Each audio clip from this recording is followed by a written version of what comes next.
What is up, you guys? Welcome to episode number 22, I believe, of Here's to the Rubble podcast. That opening song, we just talked about it. It's by Straight Line Rivals. What's the title again, RJ? It's Don't Look Down. Don't Look Down, right. We literally just said that. In case this is your first time listening, or just because it's good to do this at the beginning of the show, my name is Steve, and with me as always is my co-host RJ. Yep, that's me. How's it going, man? I'm doing good. How you doing, Steve? I'm doing pretty good. It's weird. We took a week off. We haven't done that yet since we started the show. Well, not both of us, at least. There was 1 week where I couldn't make it, and we got, I think, Connor on instead. But it's been weird to not, I guess, talk to you for a week. Yeah. I mean, we are friends in real life, so we've spoken, well, like through text and stuff at I least. prefer like acquaintances, Okay. coworkers. Yeah, that's I fair. guess, You got me there. in a way. Yeah. Okay. Damn. I can see that coworker. But yeah. Yeah, man, it's been busy for me. I got a lot of stuff I want to talk about, but before we get to that, what have you been listening to lately, man? So I actually haven't been listening to that much folk punk. I definitely been listening to a lot of folk That's punk crazy. still, but like not as much as usual. I've been listening to a ton of Straight Line Arrival. Hell yeah. Which is also, nothing new for me. And Raised Fist. I've been getting really into Raised Fist again. Also not new. Yeah. Yeah, I don't know. There's nothing wrong with Alexander's voice on Dedication is killer. Yeah, go ahead. Yeah, I was just gonna say, and I'm still kind of mad that no one's gotten as into Raised Fist as me. Well, to be fair, you are really, really into them. Like, someone would have to like dedicate the rest of their lives to this band to be as but into them also, as you are, like, it's basically. wild because like I don't got any Raised Fist patches or shirts or anything at all. So you need to step your game up, man. It's not that important to me. I mean, fair enough, I guess. Yeah. They're foreign. And not a cool kind. They're like Swedish, so. Wow. Okay. That's a hot take right at the beginning of the cast. Wait, like, 2 minutes are in? Swedish people a cool kind of foreign? I don't know, man. I don't know any Swedish people, made, but like, I'm not gonna call them not. They made like toaster strudels, right? Also, ABBA, right? Aren't they Swedish? Yeah. That's all I have. All right, cool. Thanks, Gage. Appreciate that. But yeah, if it's my turn. yeah, go ahead. What have you steering been away listening from, to, Steve? Well, not Swedish people, that's for sure. But I've just, as normal, I've been listening to a lot of Joyce Manor again. $1 Million to Kill Me is an album by theirs that I really haven't given much. I haven't played it as much. I listened to a lot of their albums. Basically the first, like, I guess not first three, because what's it called? The second one isn't quite as good, but I listened to Never Hungover Again, Self-Titled, and Cody a lot. But the one right after Cody, $1 Million to Kill Me, I feel like I don't enjoy it as much as the other ones, so I haven't listened to it as much. But I've been listening to it more the last few weeks, and it's just as fine. It's good. It's just not as much of what I wanted from the other ones, if that makes sense. Right. On top of that, yeah, I don't know, it's weird, man. On top of that, I listened to In Sickness and in Flames, the new album from the Flames. Oh, hell yeah. By new, I mean, it came out last year. Killer album, right? It's really good. I liked it a lot. I'm going to have to give it another listen to like pick an actual favorite tune, because my favorite as of right now is Camouflage, but that was my favorite before I listened to the album too. I had already heard that one. Real quick, I'm just going to pull it up. Go right just ahead. because I want to ask you what you think about a few of my favorites. All right, what do you think? What did you think about Everyone Blooms? Everyone Blooms. Wait, that's the opening track. I like that one a lot. Yeah, I like that one a lot. What do you think about The Truth? Oh God. Okay. I don't remember. Damn. I'm gonna be honest with you, man. I like I said, I need to listen to it again. All right, listen to it again. Take notes. One time. And then I'll grade your opinion. It feels like I didn't do my homework, but I swear I did listen to it. I enjoyed it. I forget if I talked about this already on the podcast or not, because you told me to listen to it a while ago. But I listened to This Is the Voice by Agent Orange. Oh yeah, also good. But that was like 2 weeks ago now, so I'll have to revisit that one again as well. I finally listened to, I forget what it's called, that Phoebe Bridgers album, the one that isn't Punisher, the one with the ghost. I forget what it's called now. I still haven't gotten around to listening to any of her music. Dude, check out Punisher. It's really good. Oh, Stranger in the Alps. That's what it is. I checked it out. Really, really good. I think everyone already knows that Phoebe Bridgers is amazing, though. And also, I would like to issue a public retraction of something that I've said on the cast before. You asked me when you're getting into the replacements. Oh yeah, I already forgot about this. Yeah, it's okay. What I think their best album is, aside from Let It Be, because that is my favorite. And I said it was Tim, but I think it's Pleased to Meet Me now, because I hadn't really listened to the full thing through before, but oh my God, it's so good, man. Alex Chilton is probably my favorite song right now. Like, I keep on listening to it over and over and over and over and over and over again. And then, like, Can't Hardly Wait is off of that album, which is another great song. But The Ledge is also really, really good from that one.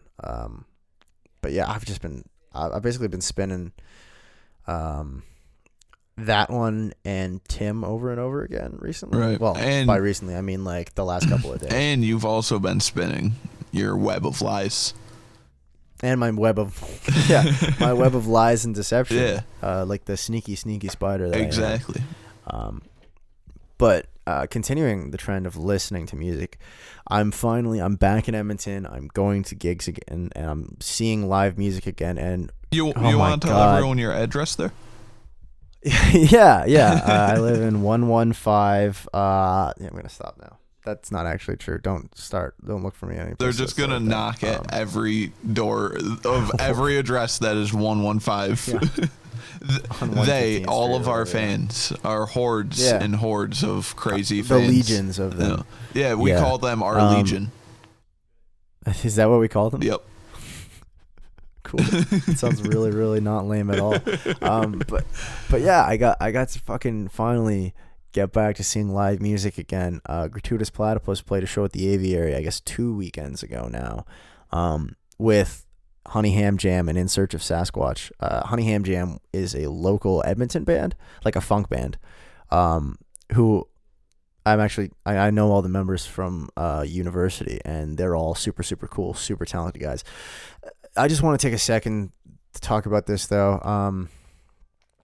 I guess this is fine. It's embarrassing to admit this because they're my peers, but oh my God, they're so fucking good. And literally, the bass player, Wen, we're both like the same year of school, but he's a performance major and I'm not.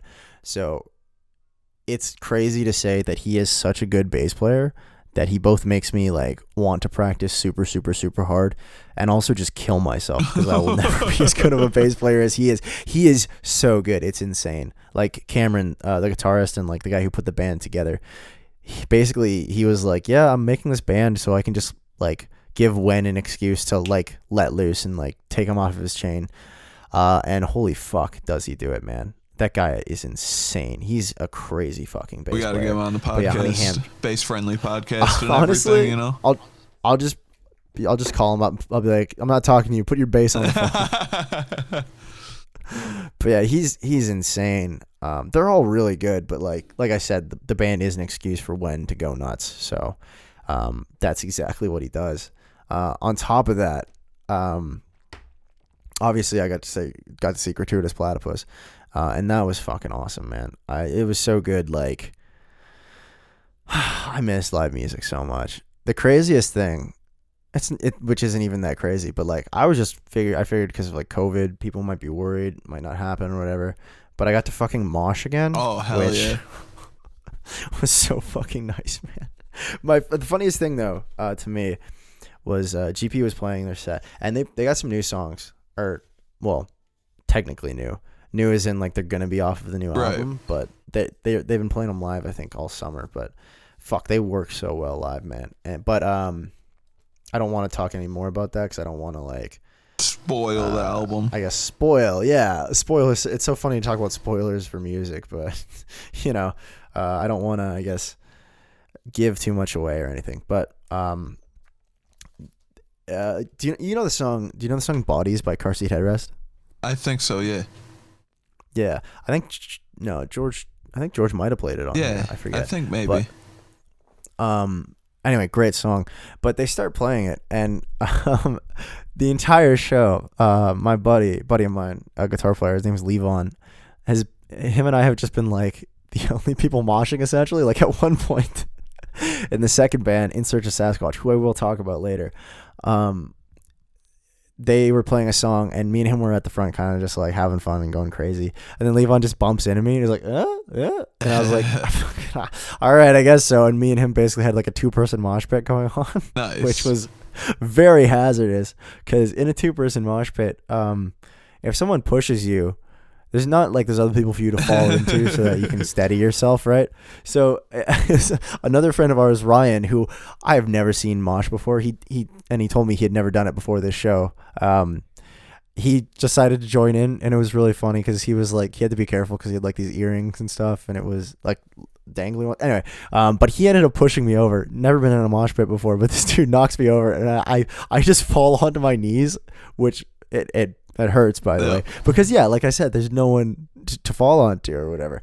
And Ryan looked so like, he was like, oh my God, I'm so sorry, because he's never been in a pit before. He doesn't understand that that's what happens, really. And I was just like, dude, it's fine, like chill, don't worry about it, man, it's all good. That's what you kind of sign up for when you get into it. But anyway, he had been trying to like start a pit like the whole show, and then there's like a couple people who would come in every now and then, but there was nothing like really going on, right? And then Bodies starts playing, which in my opinion, I was like, great fucking song. But Levon kind of starts like bumping me, he's like, and I'm like, nah, dude, I don't think this is a moshing song. And then the chorus hits, and the chorus is not even like that heavy or anything, but like, I guess it was enough intensity that like one person started jumping, and then boom, suddenly there was a huge pit going on. It was, dude, it was so much fucking fun. I missed it so much. Like, it was funny. So GP, they just got these brand new shirts, which are fucking awesome, by the way. They're designed by an artist friend of theirs, and someone that I also know, but this is awkward, I guess, acquaintance, because I've never really spoken to them. Okay.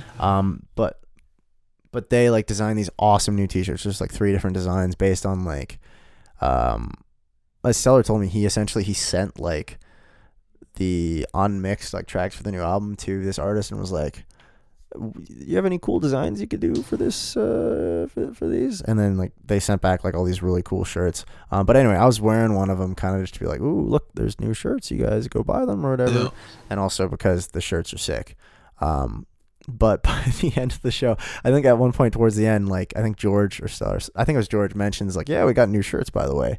And I was like, George, do you want me to like from the edge of the stage, I'm basically whispering like, do you want me to come up and show people the shirt? And he was like, yeah, here, come on, everybody, look, Steve's wearing it. But I was so fucking sweaty from the mosh pit that like the shirt was like stuck to my back, and it was like all wet in the back. It was disgusting. It's so funny, like you get put in one music video and now you're just like, you're craving that stardom. You're like, come on, George, bring me word. Up, bring me, come on, just like, put me on stage. I need people to see me. I need them to see me. Yeah, no, I looked like a fucking mess. It was funny. That's great.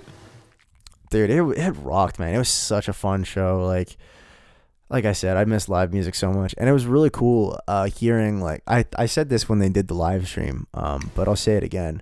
But it's actually cool hearing the songs that they're playing like mixed properly or whatever, instead of just hearing the new stuff through my wall, and being like, wow, that's a really cool riff and really cool drums, but that's all I can hear. But now I'm like, oh, that's what the words to those songs are. Like, there's one, me and George and I were talking about it the other day. I guess I shouldn't say the name because they haven't been doing that. But anyway, he says, yeah, this song. He says the name, and I was like, which one is that again?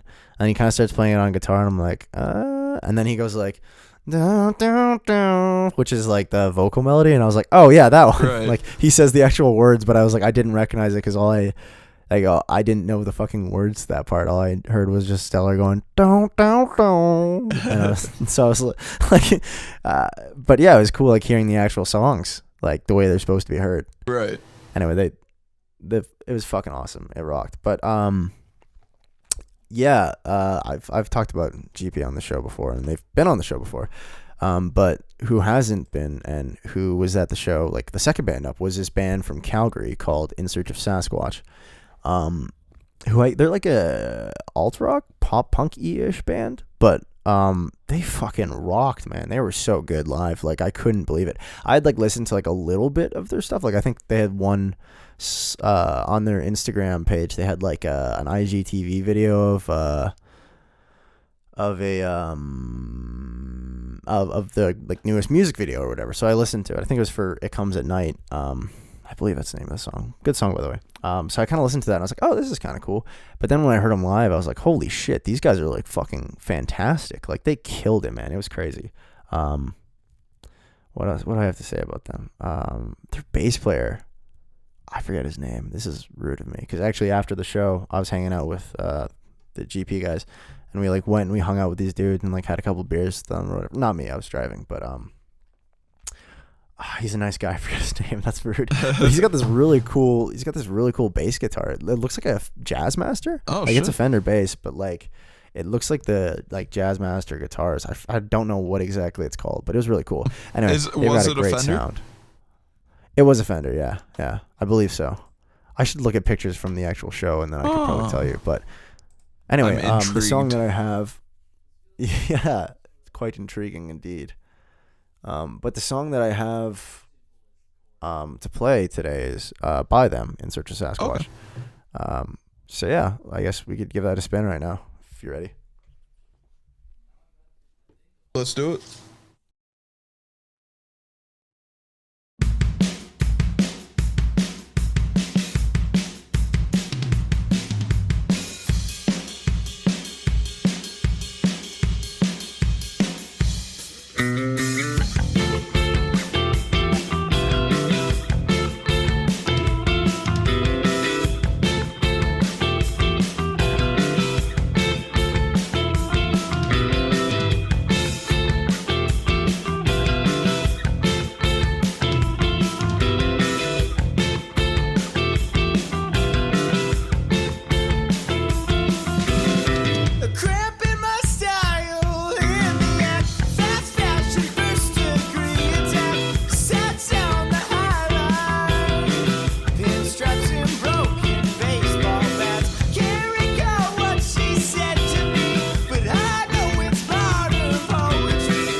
So yeah, that was In Search of Sasquatch, Pinstripes.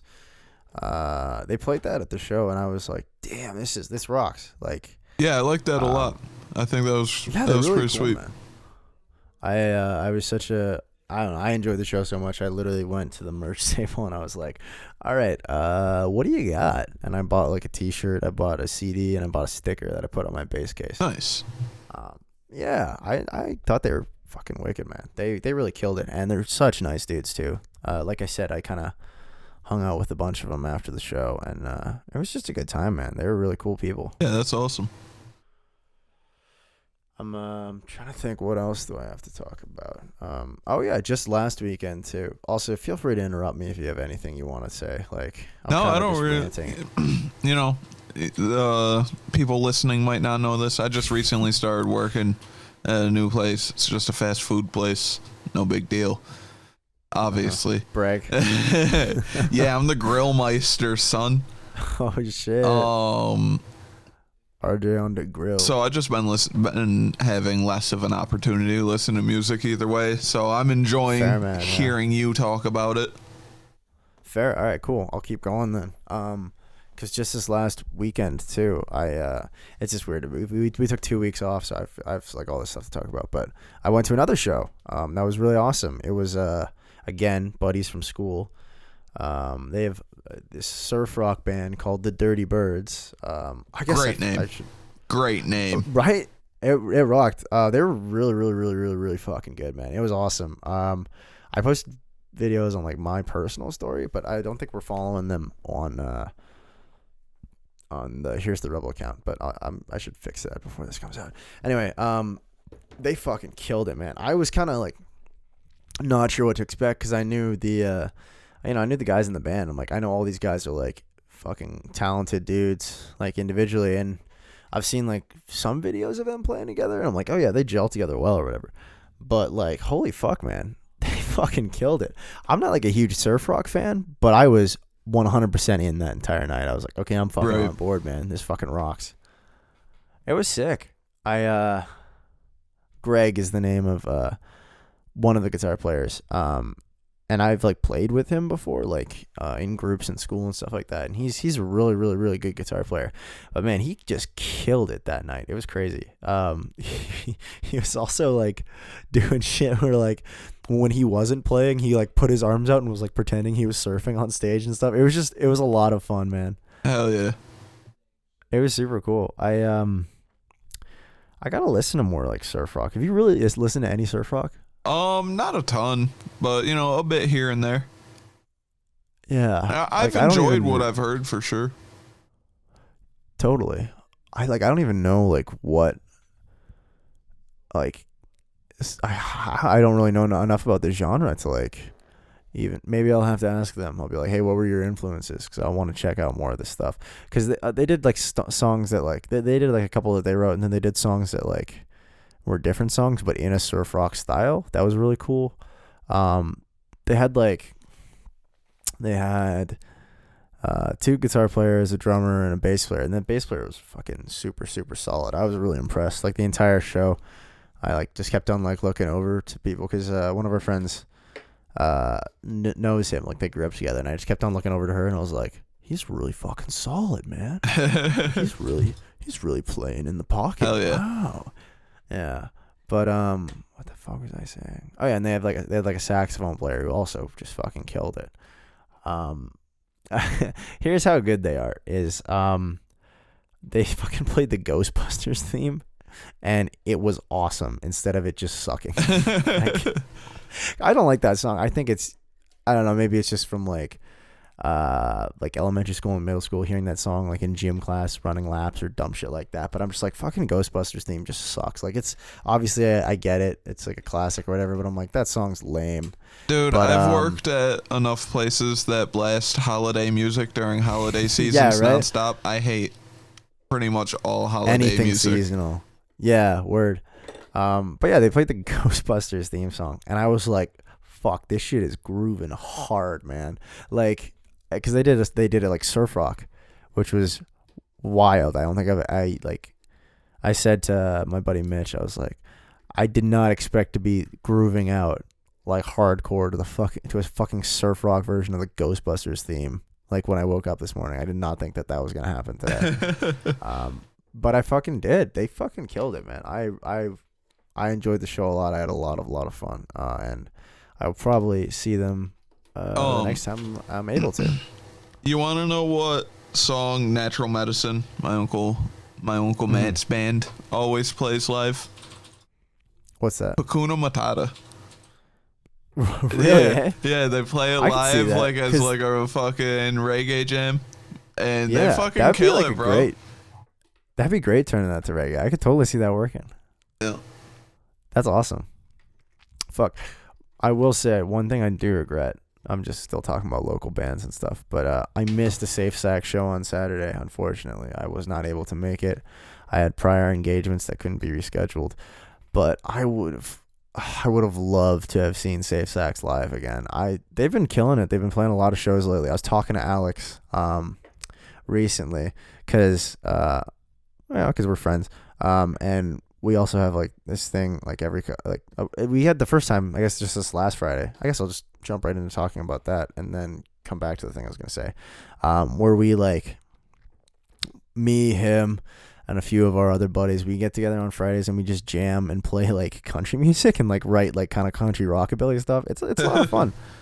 I don't know. It's very chill. It's like a very low stakes, low pressure environment, which is, I guess, the idea. Alex is like, yeah, I love Safe Sex, and Safe Sex really like, it takes up a lot of his time, and it's just like that creative itch for him, but not quite. He wants to do more stuff, and he wants to do stuff where it's like a little lower stakes, where you can just kind of relax and have fun, but still like make something. Right. He wants to fuck around. Maybe find out.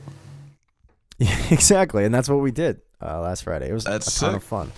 But anyway, I was talking to him last Friday about how I'm currently trying to figure out what bands to book with my band, Misfortune Tellers, at Misfortune Tellers Band on Instagram, cheap plug, like for a show, because we wanted to try and do something by the end of the month, which is quickly approaching. So I don't know if we're gonna make that deadline because I haven't really gotten on this yet.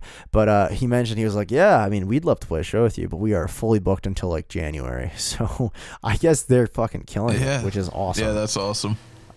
Yeah, but yeah, I guess I could talk a little more about the country rockabilly thing. It's kind of fun. I feel like I've been doing way more jamming basically since I got back to Edmonton than I've done in the last like 2 years, which, the last year was just COVID. Right. So it makes sense. But like I've been playing in bands and stuff like that, but I haven't done much jamming, like just in general, really. But I've been just doing that. I've just been getting together with random people. Not random, they're still friends or whatever, but like people that I've never played with before, people that I have no like specific reason to be playing with that often, and just jamming some tunes or like just fucking around, and it is so fun, man. Hell yeah. I love music, believe it or not. It's crazy. I enjoy this stuff. Before I forget again, because you talking about safe sex just reminded me. You ever listen to any more of that Turkey Blaster Omega? It's funny. I listened to a little bit more, but again, talking about Alex, he came up to me the other day at school and was like, "Yo, man, that Turkey Blaster Omega band you showed me is so fucking sick. I've been listening to a bunch of them lately." That's dope. And I was like, "Oh, hell yeah, man, that's awesome." Yeah, that was funny. Like just out of nowhere too. I just saw him like around, and I was like, "Hey, Alex, how's it going?" And he was just like really excited to tell me about that. That's awesome. Sweet. I wanted it to get to him. It did, and he's been enjoying it. So, bro, what we need is that northern cold blood tour, ska tour of Turkey Blaster Omega and Safe Sex. Hell yeah, that would be sick. I don't know, where is TBO from though? Rochester, New York. Oh shit. Okay, yeah. Yep. That's way more east than we are, but fuck, I mean, stranger things have happened, I'm sure. Yep. I would love to see that though. I don't know if there's any other ska bands in Edmonton. I don't think there is, but it's cool. They've been playing with like other bands with horns, like funk bands and stuff like that, I believe, recently, That's like dope. I said, I haven't gotten a chance to go out to see them, so which is a shame. I would love to. So you want to take a listen to the second song? Oh yeah, absolutely. I guess third song if you include the intro. Yeah. Now this is a song by Ayaterra. I forgot which one I picked, but it's off their new record, pretty killer record. Well, newer. I think it came out a couple months ago. Okay, but that's new enough for me. Yeah, dude, killer reggae album. A bunch of great features. Yeah, let's give it a listen. I'll tell you the name of it after. Sounds good. I'll tell you the name of it now. It's called Price You'll Pay.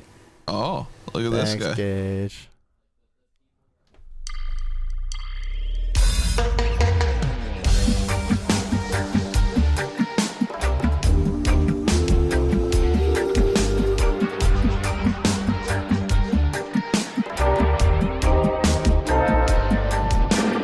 Money is the root of all evil.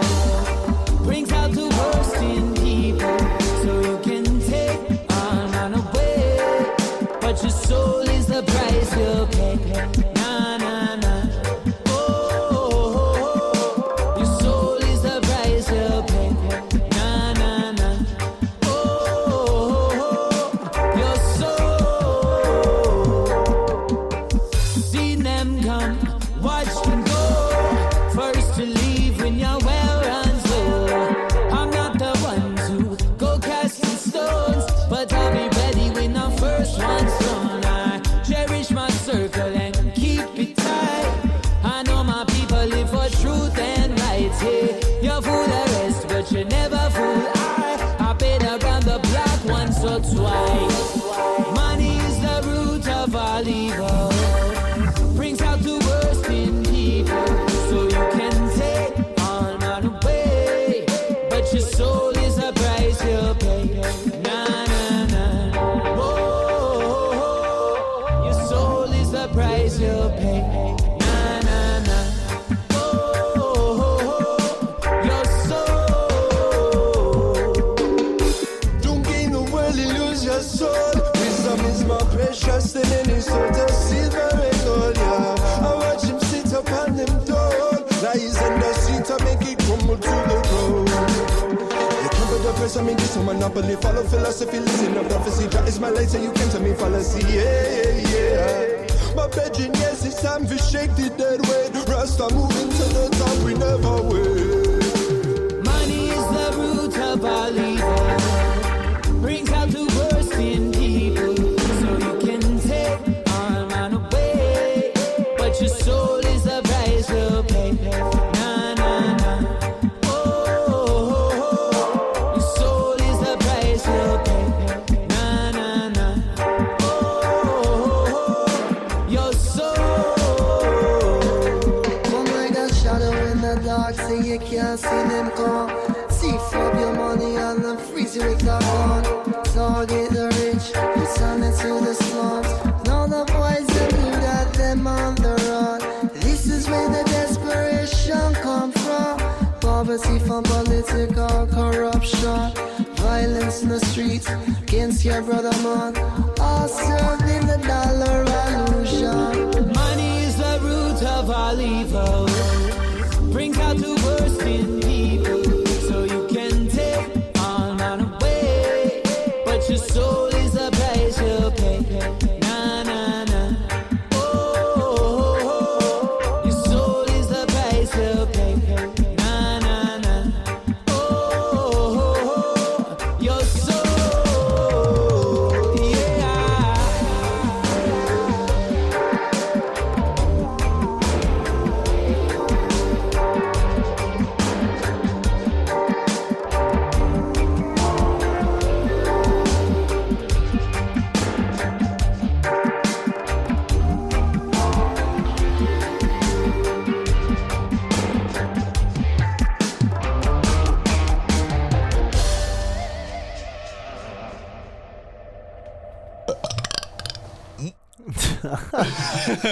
My bad. That's a great way to end it. I do not cut that out. Make sure that Steve's stays. muted. That makes it through the edit.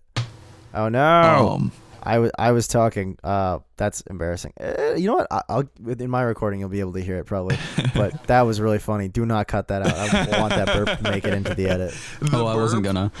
The burp mixed Okay, with alright. you like being muted, so I just had to like sit in my shame for a second. That's even funnier because I was making fun of you a little bit here, but you couldn't even hear it. So that is way worse for you. Wow, that's really funny. Dude, that was sick. Man. Right? Killer tune. Man, that Bro, you gotta listen to that whole album. Totally, man. Bro, As a and bass that's the player, thing. that bass just like sits so well. I Bro, was just grooving as a with bass that. player, you need to get way more into to reggae. reggae, bro. Bro, I'm just gonna send you that Ayaterra album right now before I forget, yeah. because you gotta listen to this whole album, bro. Man, bass. I love the bass guitar, man. I love it so much. Actually, just today, I guess I could tell this story. It's sort of interesting, and we're like doing okay for time that I can tell this, and then maybe that'll be the end, or maybe we do some more after. We'll see. Yeah, you can tell this. We might wrap it up after. We'll see. Yeah, just because like I said, I got a hard out at 4:30. But anyway, What about your hard on? I'm good one. I've started taking like lessons again for bass because I'm back in school, and so I'm taking lessons with this teacher, this amazing bass player named Kim Lasaka. I believe that's how you pronounce it. I should know that. He's Filipino. I'm also Filipino. But I've because I've never heard him say it. But anyway, so I've been doing like lessons with Kim or whatever. I had my second lesson today, and he's been talking to me about like playing in the pocket. And I'm gonna do what he did to me. So I'm gonna ask you, RJ, what does that mean to you, playing in the pocket? Like when you think that, what does that mean? I assume that's when you've got. Have you heard that term before? I You have. right? I've definitely heard it, but I'm not really good with technical terms, so I'm gonna try and make a funny. You're also okay. Go ahead. I assume playing in the pocket is when you have the world's smallest bass and you keep it in your pocket and you just play it in your pocket. That's a better answer than the truth, actually. When you said I'm gonna make it funny, I was not expecting to actually laugh at that. So well done. That was actually good. I like Thank that. you. But I don't know. I was like, I don't know, like playing in the pocket. It's like where you sit in the groove, kind of, right? He's like, okay, yeah. What does that mean though? And I was like, like I've never really thought about it. I was like, yeah, what feels good. But he's like, all right, well, this is how we get to like the next step in like your playing is you think about how to play in the pocket. He's like, when you're playing bass, like whatever song you're playing on, you should be aware of if you're like where in the time you're playing. So like music, as I'm sure you know, RJ, it happens in time.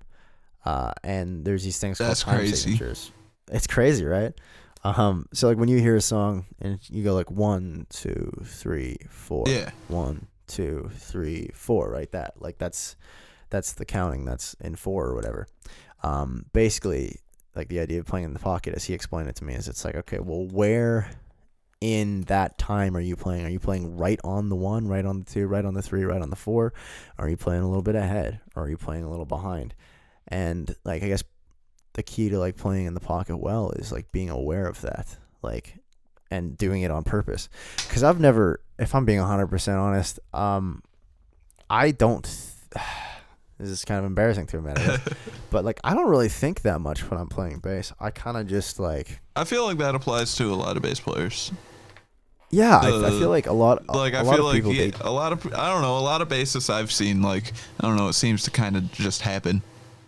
Mm-hmm. Well, yeah, right. Like, because I mean, you practice so much about how to play things that you kind of just play them, right? And I'm a big proponent of like, feel it, man. Just fucking feel it, and you'll probably play good.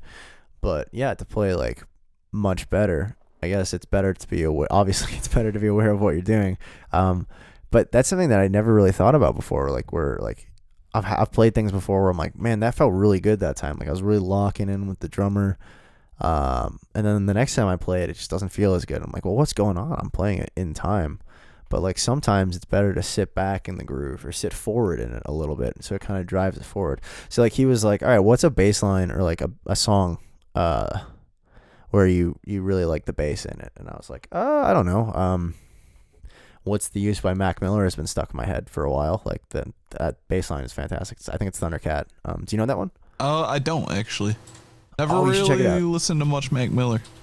Me, you know what? Funny enough, me neither. I heard this song for the first time when he died. Because a bass account that I followed posted a live video of him playing that with, I believe, Thundercat, and he's playing this bass line, and I'm just gonna sing it because I'm not gonna actually grab my bass and play it, but it goes like doo doo doo doo doo doo doo doo doo doo doo ba-doom doo doo doo, and I was just like, damn, that's tight. So I added it to my playlist, and I think like 3 years ago or whatever, because he died a while ago. I tried to learn it at the time, and then I was just like, I'll do this another time. But anyway, I didn't actually know how to play the bass line. But he goes, okay, cool. And then he plays it, and he's like, all right, where in the pocket is the bass player sitting in this? Is he ahead of the beat? Is he behind the beat? Is he right on the beat? And I was like, so I don't know. I'm just counting, and I'm trying to listen for it, and I'm like, he's ahead of me, and he's like, yeah, he's ahead. He's kind of driving it forward. All right, now you play it like that. And then I was like, oh Christ, I actually don't know how to play the song. So I was just like, basically I figured it out by ear as like it was like playing along. I was trying to play along with it, and by actually like, I know this is such a stupid obvious thing to say, but by listening to the song and like feeling where the pocket is and being aware of that, I found that I was able to play it a lot better. And there was like smaller details that I hadn't really even like noticed before. Like he's playing like some ghost notes on the bass, which just sound fucking sick. Do you know what a ghost note is? Am I getting too technical? I do. I don't know. It's like no. We'll say no. Explain it to me. Okay, cool. Do I know actually? Oh, okay. I don't know how to explain it. No, I think they're just like basically it's just like little muted notes that you play, right? Which kind of like you might not hear as well because it's not like I'm not playing a note. I'm just playing like a rhythm basically on the bass, but it just felt really fucking good, man. And every time I get out of a lesson with Kim, I just get so excited to practice. Hell yeah. And then I don't, unfortunately. But this time I did. I was just like, hell yeah, I'm going to work on this shit. And then another song that I was like, I'm going to learn the bass line to this because I want to figure out if it's ahead, if it's behind, or if it's just right on the time. And I think it's a little bit ahead, is Calm Down by Anderson .Paak. Oh, hell yeah. Which, yeah, you sent me when back in the day when I was first. Once Upon a Time. That was like a year and a half ago now. Where I was like, hey man, I'm gonna be working with this rapper, like doing bass line for him, but I don't really listen to rap bass or anything. What are some good ones I should check out? And you told me that one. That's a great song. Have you heard the version with T.I. on it? I don't think I have. Oh, you should check that out. Yeah, I'll have It's to. not on That sounds Spotify. awesome. Oh shit, okay. Yeah, I don't know. I think Spotify removed it because T.I. says he fantasizes about shooting Trump. What for that? That's yeah, like, right. But that's the only reason I can think of why Spotify doesn't have it on there. I mean, obviously respect the president, but like, put their song like. No, I'm kidding. Listen, as a Canadian, huge fan of Trump. I'm kidding. I shouldn't be saying that. It's fine. It's fine. It's funny. It's also not true. I should clarify. It's not true. No. Okay. But Anyway, you are a huge fan of wearing blackface like other Canadians. Well, yeah. All Dude, right, he got let's wrap reelected. it up. Yeah, I think that's a good place to end it. Damn. Thanks for listening to episode 19 of Here's to the Rubble. 22, I think. Okay. Check us out on Instagram and Twitter at Here's to Rubble. And follow my band, Misfortune Teller's band. Yeah, I gotta do that. Also on Instagram. And I think that's the only thing we're on yet. I should make accounts for other things. Fuck. I'll do that at some point. But yeah. Thanks for listening. Thanks for listening, guys. Have a great day.